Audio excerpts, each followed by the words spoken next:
World Edge by Jack Egan, originally published in Amazing Stories, November 1962. Narrated by Tom Trussel. Harvey Crane was lying flat on his back, though how he had gotten there he was still trying to figure out. Above him he could see the flat pink half-sphere of the sky. Now that bothered him. He squinted up at it for several more minutes before deciding it was the colour that was wrong somehow. Harvey hunched up into a sitting position, yawned widely, and gazed around. 30 yards to his left, a stand of blue and yellow trees, triangular in shape, effectively blocked the horizon. In front of him, a tapered cylinder, balanced gracefully on his nose, performed the same function. To his right, there was no horizon. "God damn," said Harvey Crane. He crawled the 10 feet or so to the edge of the world and looked down. The all-pervading rosiness swirled below. Harvey tightened his belt to hold his stomach in place, inched far back from the edge, and stood shakily up. It was then that he noticed the girl. She stood with hands on hips, critically appraising the ship. "Aha! The ship! That's what it is," Harvey thought triumphantly. "I see you trying to land it again," the girl said dryly. "Again?" Harvey wondered, but said nothing. She walked over to the ship, lifted the gargantuan structure by a wingtip, and scowled back at him. "Well, don't just stand there like an idiot. Come give me a hand." He was surprised at the ease with which they handled the rocket. They soon had it righted, and the girl stood back and gazed at it worryingly. "There," she said. It sounded final. A look of vague annoyance crossed her pretty features.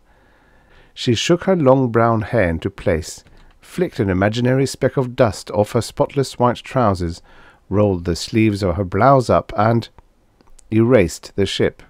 "Hey!" shouted Harvey wildly. "You can't do that!" He stared in dumb amazement at the fading afterimage of the ship. Beyond it, the long upward slope of the yellow, grassy hill was crowned by a huge castle. "Don't be silly, Harvey dear. Come on, it's playtime." He followed her, for some reason, up the slope to the palace. Playtime, Harvey learned, consisted of a pleasant swim in the purple waters of the palace moat, followed by a delicious feast of some sort of orange fruit faintly resembling wax-covered ladybugs. He and the girl, and a pet animal with a disturbing tendency to change shape every 3 seconds, were seated in a rather large floral garden.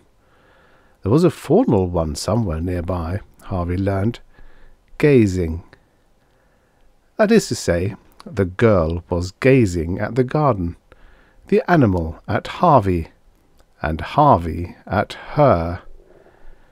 It must have been a pleasant experience all around, for they started laughing after a few minutes. "Say," Harvey said, standing, "I don't have the faintest idea who I am, where I am, or why, but who are you?"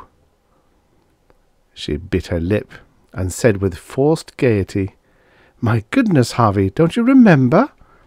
"No, I suppose you don't. Well, I'm Dana. Tell me, Harvey." She walked over to him and looked into his eyes. "How much do you remember?" Harvey stopped smiling, frowned, rubbed a hand through his black hair. "Not much," he admitted, staring out the palace window. "I keep having the feeling that if I try hard enough, but I'm not sure I want to remember," he finished, puzzled. "Now, Harvey," Dana laughed and put her arms around him. "You're here now, and that's all that matters. You've always been here." Harvey looked down at her fondly. He pronounced, "Now you have aroused my curiosity." He kissed her, felt an imperious snap at his pant leg, and turned to find an amazing likeness of a dragon turning a burning gaze at his exposed calf. "Hey!" he shouted, and jumped. "Timothy!" Dana shouted, and the dragon reverted to her pet animal. She turned back to Harvey. "I'm so sorry, Harvey. Timothy is really very fond of you." "He has an odd way of showing it," Harvey growled. The pinkness of the outer world suddenly changed to a deep aquamarine. "Oh dear," sighed Dana. "Night already, and I haven't made up the bed. I suppose we can sleep on the cot tonight," she said tentatively. "We? Oh, I forgot. You just got here today, didn't you?" she said absently, a little rankled. "Well, you can have the cot tonight, Harvey. We have so much to do the rest of our lives." Harvey felt so suddenly overcome with weariness he didn't think to ask her just what it was they had so much of. He followed her docilely down a blue-lighted corridor and out onto a small balcony. A low cot, lined with silk and complete with canopy, reposed in the exact centre of the porch. He turned to say good night to Dana and found her already gone. The little changeling sat panting in her place, its multimorphic form vibrating slightly. Harvey grinned down at his angry dwarfish stare. "Jealous, eh?" he said. The bathroom was off to the right side of the balcony. Harvey found he needed nothing but a drink of water. It was purple. His chin showed no signs of erupting in its usual forest of thick dark hairs. He swore good-naturedly at this. It had been his intention to grow a beard, put his razor away, and undressed for bed. A pair of loose, soft pyjamas of neutral colour lay across the cot. They fit him. The aqua sky showed thousands of Vari-shaped blobs that whirled crazily overhead. He at first mistook them for clouds. Gradually it became apparent that they were moons, each a different colour. Somehow the glinting gold one seemed familiar to him. Finally he gave up trying to chase down a forgotten memory, and looked past them to the stars. Now, what were stars? Harvey stared at the powder sprinkled across the sky. He must know what they are. He knew what they were called, didn't he? Or had he just imagined the name, made it up himself? "Greep," the changeling said softly. Harvey switched his gaze from the sky to the outstretched form of a bear rug lying on the floor beside the cot. "Greep." The changeling's body was barely vibrating. It must be asleep. Harvey watched the animal for several minutes. A faint blue breeze sighed through the parapets of the palace mounting above him. Below, in the courtyard, he heard the stealthy rattle of chains. Ghosts? His mind rejected the possibility at once. He had never believed in them before. Why start now? His mind worked furiously as the sound halted. Bridge. Drawbridge.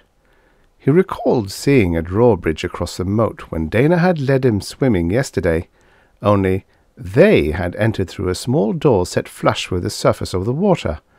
Someone must be letting the drawbridge down, and it had to be Dana.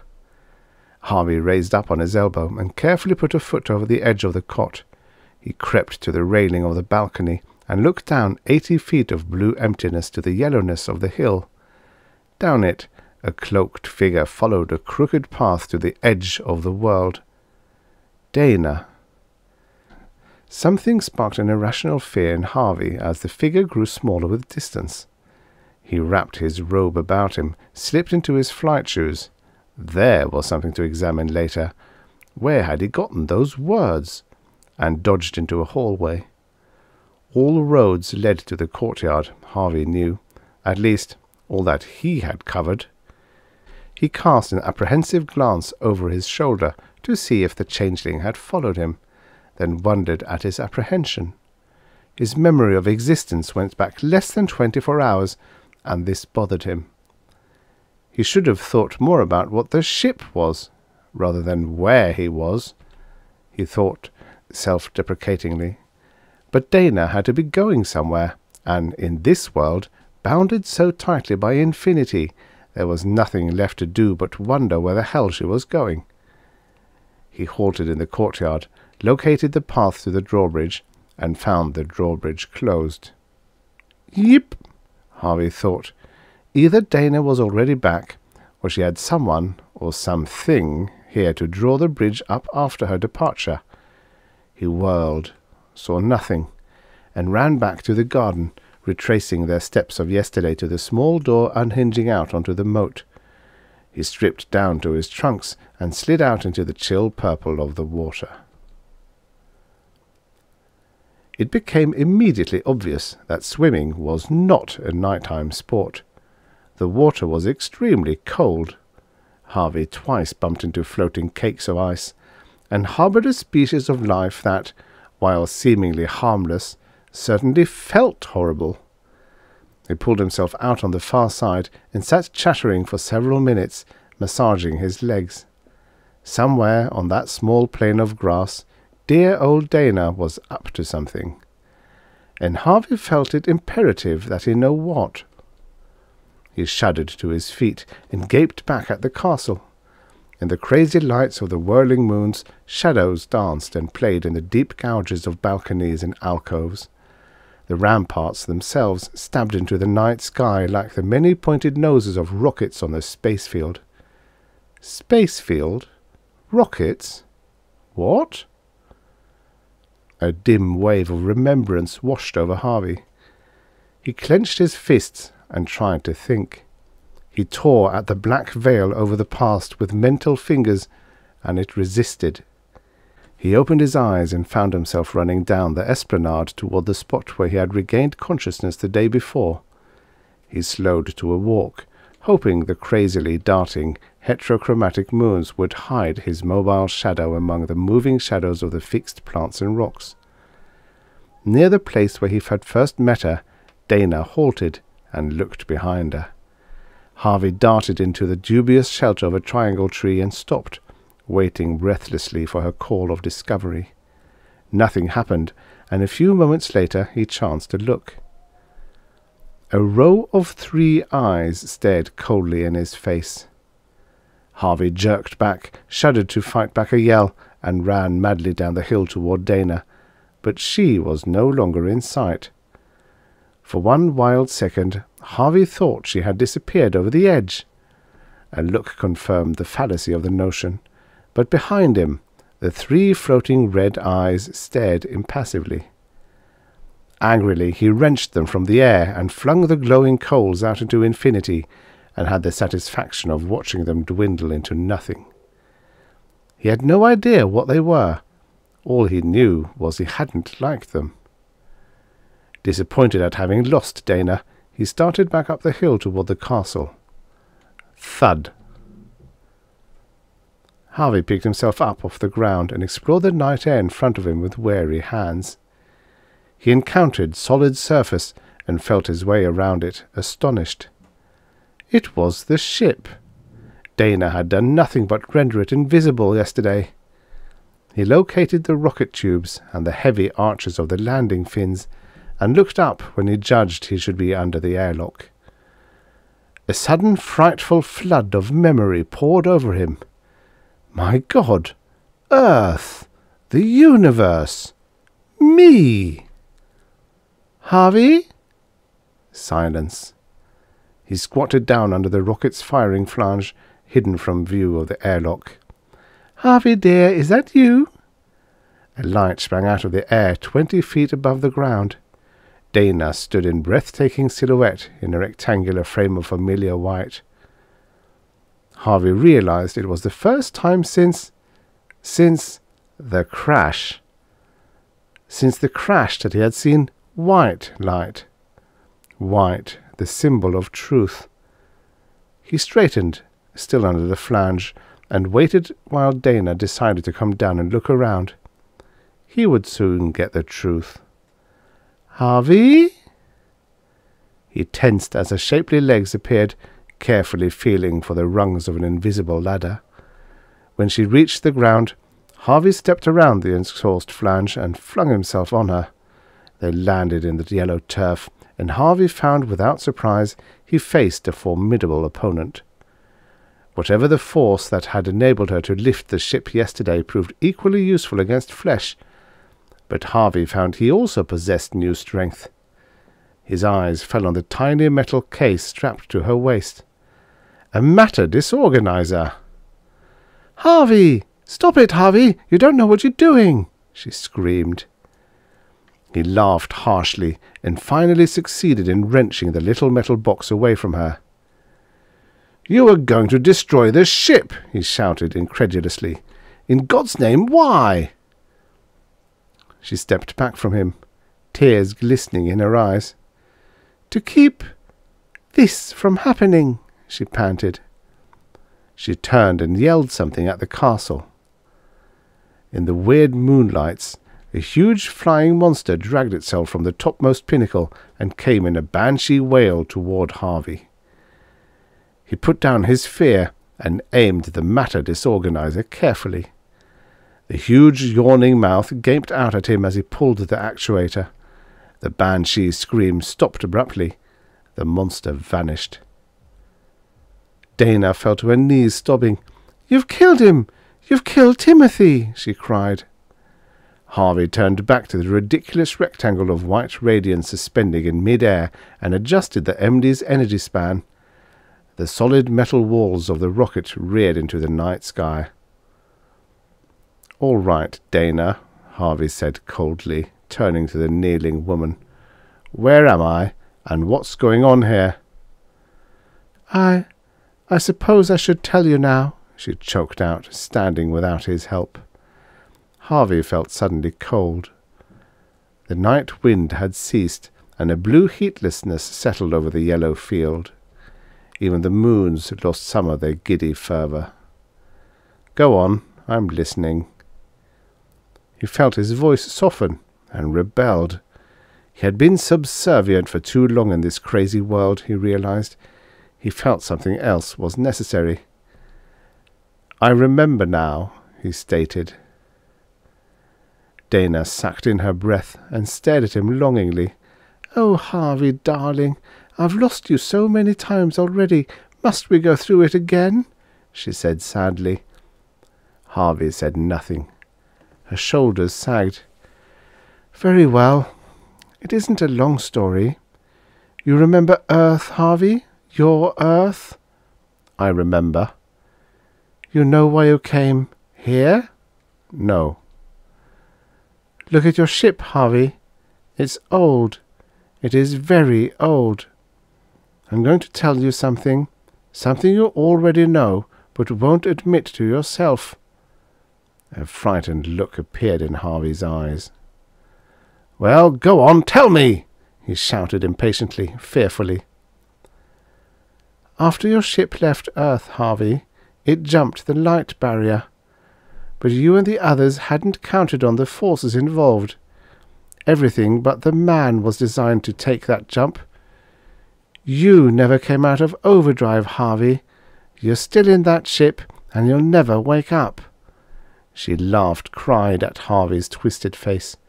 "You're crazy!" he roared hoarsely. "You're crazy! I remember!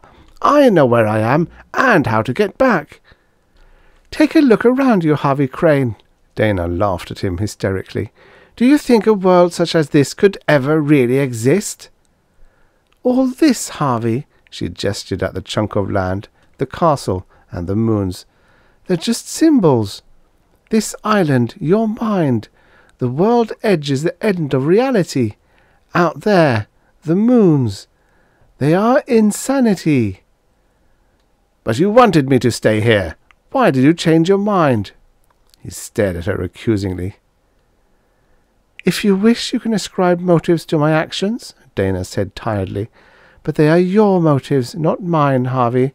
I'm just real in your imagination. In reality, the only reality, I'm back on Earth, waiting, Harvey. Go back. I want you so." Harvey stared at her, incredulous. "But you! Who are you?" he blurted. She bit her lip and gazed at him sadly. "I," she said, her voice tremulant, "am your wife." Harvey's memory tore back to a green planet called Earth, forgotten faces, places. He looked at Dana for the first time, and in that instant of full recognition, she began to dissolve. "Harvey," she pleaded, "wake up! You've got to face reality before it's too late. Please!" She sobbed into non-existence. Harvey wheeled toward the ship and fled up the ramp. "No, no, this is reality," he shouted. He stared up at the insane island moons swirling in the sky, the soft, sourceless aqua of the air, the incredible bulk of the castle on the edge of infinity, and he felt on the brink of hell. Something was going to happen. Harvey's breathing was loud in the thundering silence. The castle suddenly wrenched from the island and lifted ponderously into the air, an immense ghastly shadow looming closer. Harvey screamed. He spun around, intending to use the matter disorganizer on the castle as it swung faster and faster toward the ship. The MD slipped from his grasp and sailed high into the air toward the— "No! No!" Up and up. "No! No!" Up and up. "No!"